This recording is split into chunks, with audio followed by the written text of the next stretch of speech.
Hey, I'm Brandi Fullwood, and this is Seattle Eats. It's a podcast about Seattle's food scene and the best things to eat in it. Okay, so I've been baking for years, like sourdough, layer cakes, and at least one time I made croissants, but I kind of just pretend like that didn't happen because it just did not go to plan. The point being, I pretty much make my own baked goods at home, but when there's a bakery with pastries that absolutely delight me, I can't resist. Like pan dulces. Pan dulces are Mexican sweetbreads that come in hundreds of shapes, sizes, and flavors. You know, like seashell-shaped conchas, semitas, and these pig-shaped ones that are actually really good with coffee or hot chocolate. Anyway, these pastries are part of a tradition that go far back, dipping into family lore and regional specificity throughout Latin America. Most people just grab one and don't really think about it. But one bakery in Seattle, tucked inside of City Hall, is doing something different with tradition, and it's making people stop and think. Chef Mayra Cibrian at Pan de la Selva is combining Latin and Central American traditions with P&W ingredients to say something new about pan dulce. And the critics have noticed. The bakery is just a bloom of color and light in the middle of that gray, boring part of downtown Seattle. And then you start smelling the smells of the butter and the baked goods. And I think you fall in love right when you walk in. And then when you eat the pastries, your love is deepened. Seattle Times food writer Bethany Jean Clement is here. She'll explain how to build the perfect pastry box to really experience the best of Pan de la Selva. Let's get into it.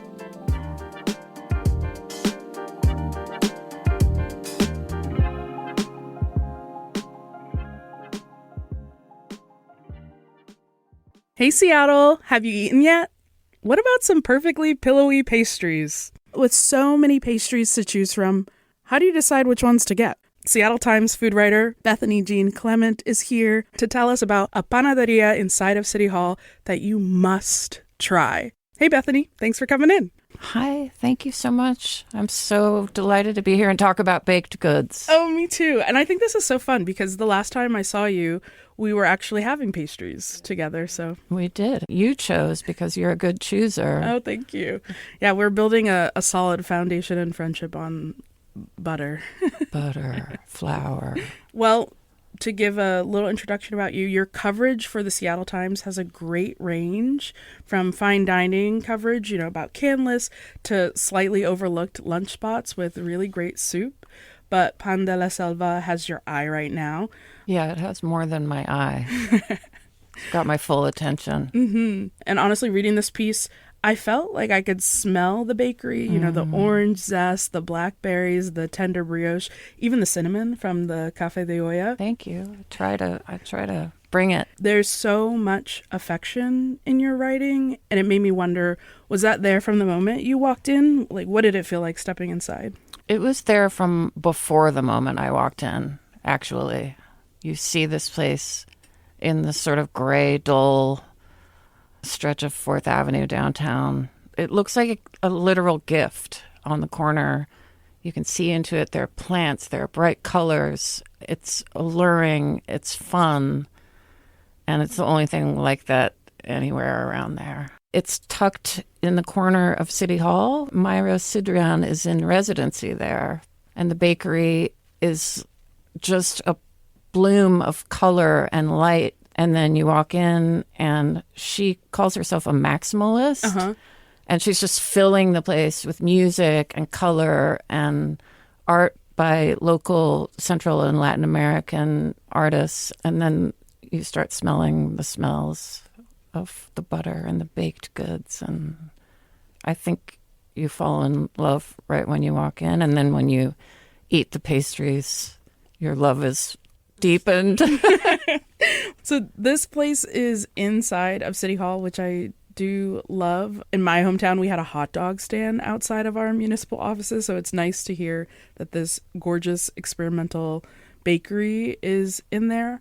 How did it end up in City Hall? The City Hall arrangement is a time-limited one. It's a pop-up through the city's Office of Economic Development. The program is called Seattle Restored, and they just wanted someone amazing to, I hate it when people say activate, but, disrupt.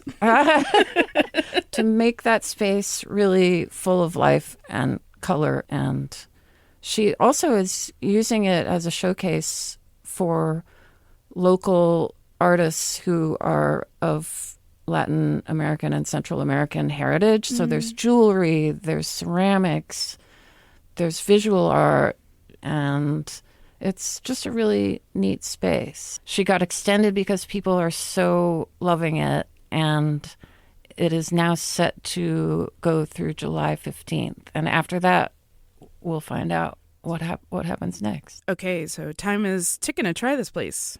Well, when I think about pan dulce, I think about conchas, the seashell-shaped ones, and I think about, those little pig-shaped ones that are basically just gingerbread. But I also think about empanadas. Sure. There's just a range of what could be in there. Yeah.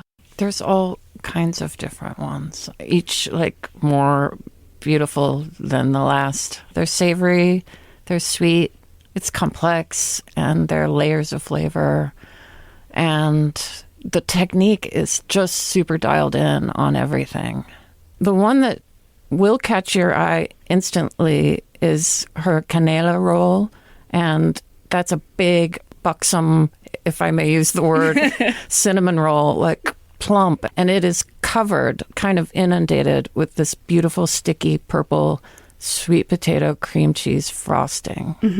That sounds delicious. So the color catches your eye, and then you want to eat it, and then you do, and then you're happier than you were before by a long shot. Is this the kind of place where getting there early is important?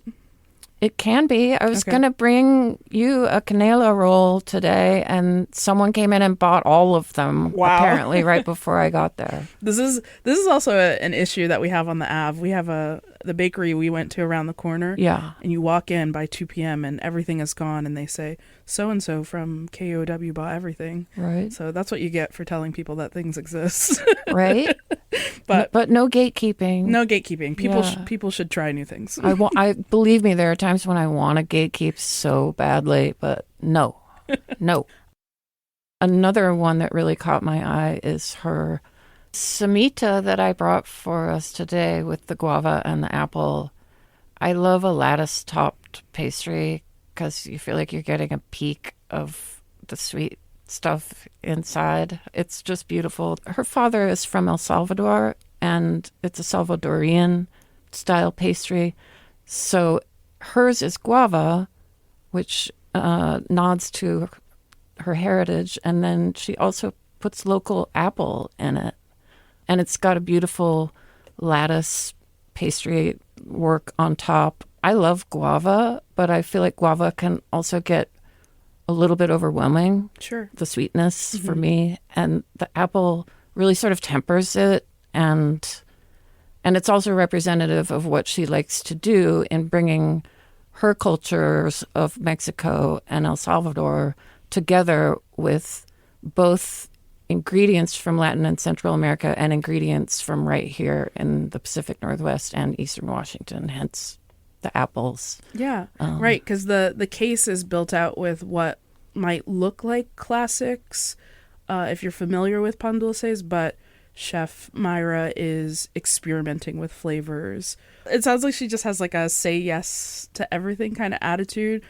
What does that mean for what recipes or ingredients that get in the case? Is this like a salt and straw situation where any and everything goes? No.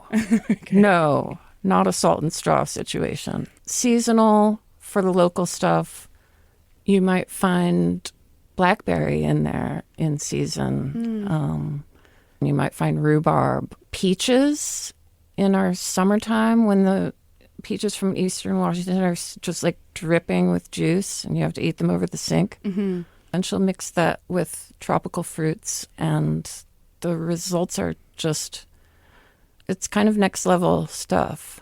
It's all seasonal. So she's really supporting local farmers and growers and keeping it keeping it seasonal. Keeping it real. Yeah. And also just delicious to eat, you know? It tells her story. Yeah. And it sort of tells a much bigger story about a lot of people moving around places and integrating different things into their worlds and honoring their heritage in this really lovely way, but also making it present and exciting and their own.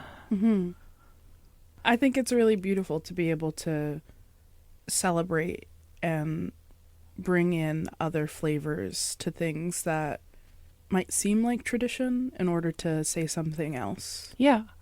Okay. Goosebumps. And she has said that she wants her pastries to make people have feelings, and they really do. I know as like a home baker, baking is a science. There are ratios, there are temperatures, there are rules and rules and rules and rules. And so it can be intimidating to experiment. What did Chef Myra say about breaking the rules in pastry? She's a very thoughtful baker.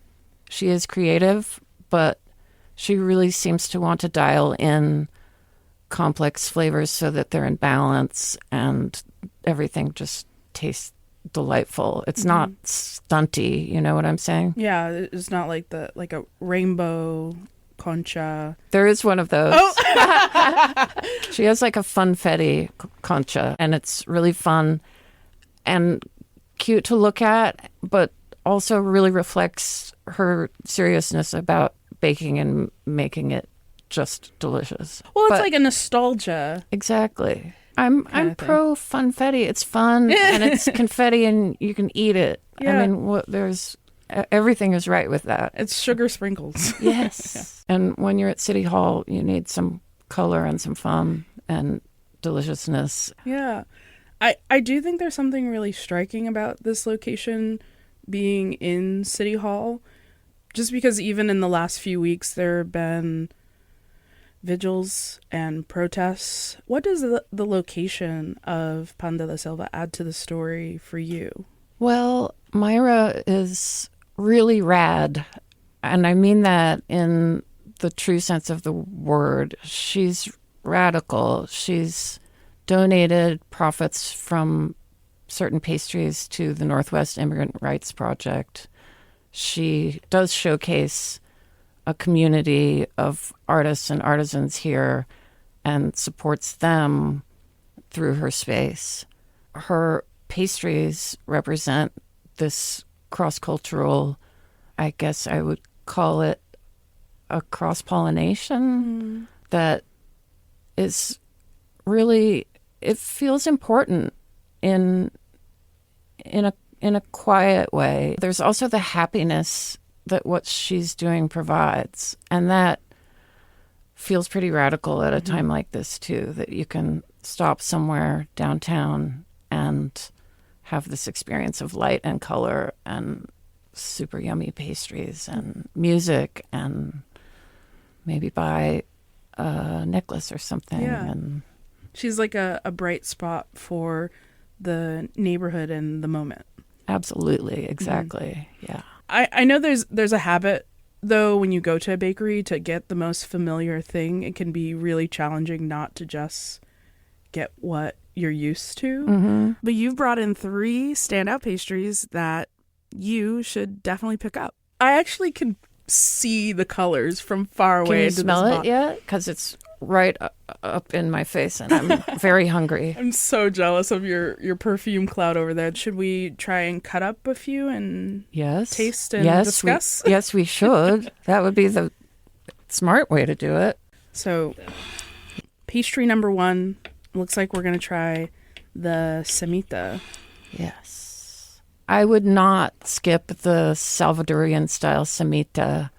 That's that guava apple tart. It like glows with this ruby colored fruit under the beautiful golden pastry lattice on top. She gets her apples from Collins Family Orchards, so that's Washington, small independent orchard concern. Which kinds of apples? She says actually that she sort of switches it up. And Red Delicious. No, I think not. I'm sure Colin's family doesn't truck with Red Delicious. Fair enough. Some people like them. Well, we don't have to judge. You're the critic. But we do. Wow. Isn't that pretty? Yes, that's beautiful. It's almost like a raspberry bar, but this has guava in it. That's the shape, at least, of the samita. Right. Yeah. And you'll notice they're generously sized. Mm-hmm. Maybe big enough to share. Maybe. If you have enough of them. Give you this pretty one with the filling showing through the little lattice window on top. That guava, you can smell. Great butter smell. Mm-hmm. I'm trying to figure out what are the flecks? Is this rosemary on top or? I don't know, and I'm not remembering. Maybe if we taste it. Okay. Mm-hmm. There's rosemary in there. Yeah. Mm-hmm. And that rosemary just sort of sparks the fruit in a way. Mm-hmm. They're very complimentary. Mm-hmm. And it's not over rosemaried. I feel like a little rosemary can go a long way. Mm-hmm. Can start to taste like a full plant. But this, to me, is an ideal breakfast pastry because it's not overly sweet. There's not a lot of the filling, but there is a fruit element to it. And the pastry is really buttery and sort of like the bottom crust almost tends towards like a shortbread. Sure, yeah. It's very crumbly. Right. The butter is only softened. Yeah. Would be great with coffee. Mm-hmm. Do you want coffee? Oh, no, I'm fine. I already had a bunch. You're an incredible baker yourself. I've seen it on your socials. Thank you. Yeah, I mean, I really love baking. Yeah. I feel like this is the kind of thing that really excites me. I'm a timid baker, and what happened to me was I moved into an apartment at one point, and I did not know the oven was running hot. Oh, no. And I didn't have the experience to figure that out, so I thought I was having great luck with pie crust and everything, and I thought, well, I just can't bake anymore. And then I baked a cake that was so dry, I threw it out the window of the apartment, and it like landed with a thud in this driveway down below, and the crows wouldn't even eat it. Oh my gosh, they didn't even bother with it. No raccoons, nobody wanted it. They're like, someone threw their tire out the window. I had to go pick it up. And oh no. One thing that I do bake, which is an absurdly easy vegan chocolate cake. Okay. And the recipe, you don't need this recipe because it's way too easy for you. Oh. Anyone can do it, and it's delicious. You use that really good cocoa. Mm-hmm. Like a Dutch cocoa. Mm-hmm. Mm-hmm. And any traumatized baker can make it. It comes out great. Let's get into the second one. This gorgeous. This sort of beautiful, like orangey pink, crispy topped beauty is the concha. Let's get this gorgeous sunset concha. Look at it. You're right. It's that glowing orange pink, that one part of the sunset. Let's cut her up. Let's cut this. It's so pretty. I think that a lot of people have not had a good concha because they may have had a really commercial one or one where the colors are coming from food coloring. Right. Or made with shortening. Yeah. Look at that filling. That does not look like it came out of anyone's commercial kitchen. Here, I'm bringing this over to you. This beautiful pink inside, nice crackly top. A light rose pink, and then the top is this, again, sunset orange. Mm-hmm. I love that color combo. Oh, and you know what? Your first paragraph describing what I think is this pastry is so spot on. Tender brioche, fresh orange zest. Mm-hmm. This is gorgeous. What is the pink on the inside? It's a cream with like a sort of light marzipan element to it, bringing the almond into it. And look at that brioche. Look how when you sort of squish it, it just springs right back, and it's got all these nice air bubbles in it. Mm-hmm. Normally you would need coffee for something like this. I don't even think you need coffee. I don't need anything. Isn't that lovely? That's beautiful. I'm not the biggest fan of a heavy almond taste, but this is just, it's almost like you're smelling it instead of necessarily tasting it. Yeah, it's not too indulgent. It's just sweet enough. Mm-hmm. Mm. That's awesome. I would say this pairs really well with tea, like a nice black and rose tea, like rose Congo tea. That would be lovely. The thing that I really appreciate about this too is the crackling. Like there is a lot of skill that I think people overlook about like Mexican sweetbreads in general. Yes. To make a pillowy brioche with this kind of crackling top where it is crispy on the outside but pillowy on the inside. Yeah. Is talent. That crisped sugar top is life itself, and it's a concha like I've never had before. I know. Try and make it. Right? You could. I could not. I've not dared. It looks like you're cutting into our savory one. I am. Which means this is our very last pastry. And I like sweets. I have a salt tooth, actually. Savory for me is where it's at. And this is the puff pastry with the cream with roasted poblano peppers. And it's so good. The cream is a cashew cream. Okay. She wasn't intentionally going non-dairy. In fact, it's got cotija cheese on top and butter, of course, in the pastry. So it's not at all vegan. But she made this filling with the lovely roasted peppers and the cream from cashews for a different project. And she just loved it. And it holds up a little better, you know, than dairy cream if it's sitting in a box on its way to the KUOW studio, for example.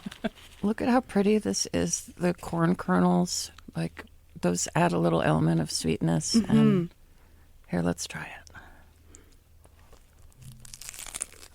it. Right?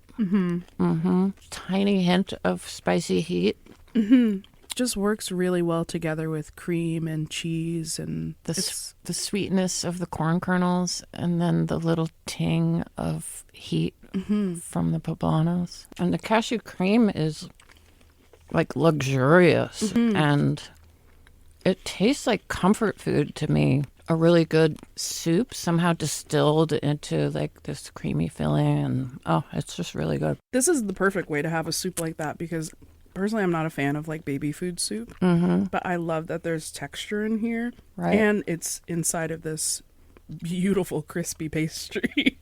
The pastry is this like crispy, golden, deep golden brown. This is what a bread bowl should be. Yes.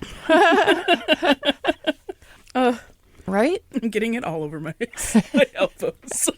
Eat it and wear it. Why not? I've eaten off my shirt front. I'm not proud.